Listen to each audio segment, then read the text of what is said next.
my friends, and welcome to another episode of Rural Contractors. I'm your host, Paul Osmondson, and today's topic is, what is the cost of staying where you are? This idea can apply to business, it can apply to relationships, it can apply to your body. Where I really want to go is, there was a time in my business where I was continuing to do the same thing over and over and over, expecting a different result. And the truth of the matter was, I wasn't going to get a different result because I was putting in the same amount of effort, just hoping for a big win, a great job where I would be super profitable. It didn't make sense.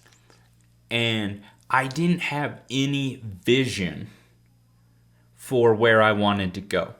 In Contractor's Boardroom, I use a tool called the Stack, and in this, it brings you full circle into every question. You know, when we're having an argument with somebody, a lot of times we're just dealing with the feelings and the emotions, and we're not getting to the facts of the situation. And so the Stack really helps you work through an emotional process to come to a logical decision. And just, what do you want to do? But the very helpful part is, it always asks you, what is the cost of not fulfilling this idea? You know, I remember stacking this. My training program that I went through used this as well. And what it allowed us to do is, I had the idea of building out my custom sheets and all of this stuff. And it's like, what's the cost of not doing it? Well, I'm going to continue to waste hours and hours multiplied across all of these. Once I build out the template, which is going to take me some time, and it did, but then it allowed me to save hours and hours of time. So that question is so powerful. What is the cost of not doing this? So you can use that question and go, what is the cost of not working on your relationship with your spouse? What is the cost of not having a good relationship with your kids, not working on that relationship?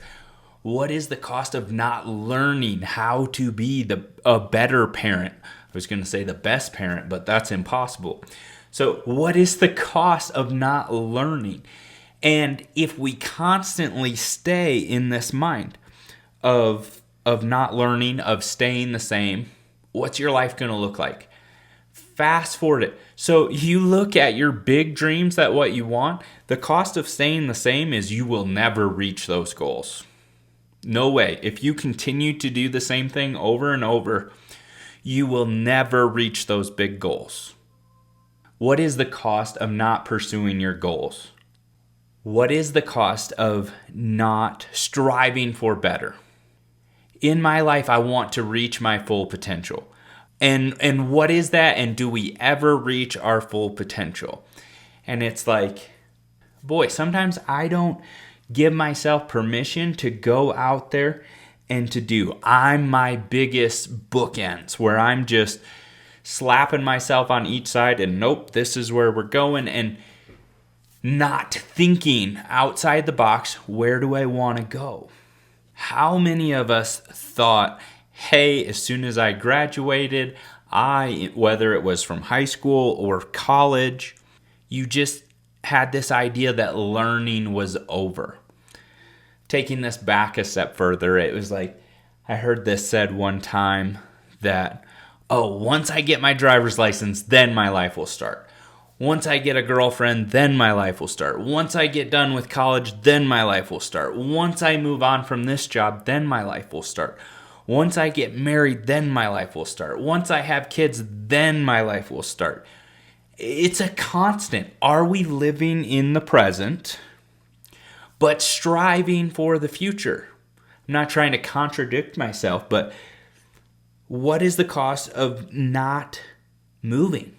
What is the cost of not reaching your dreams? But also, what is the cost of not living in the present?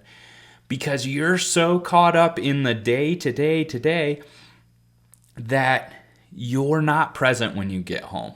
This is me to a T. So I used to have a lot of cows, and I would get home at 5 o'clock and it'd be like, oh, it's family time. Jump in the truck. We got to drive a half an hour and go check these cows. And the problem was I wasn't present. I was so in my head of going, hey, I got to get this done so then we can spend time together. But I didn't realize that they were in the truck with me.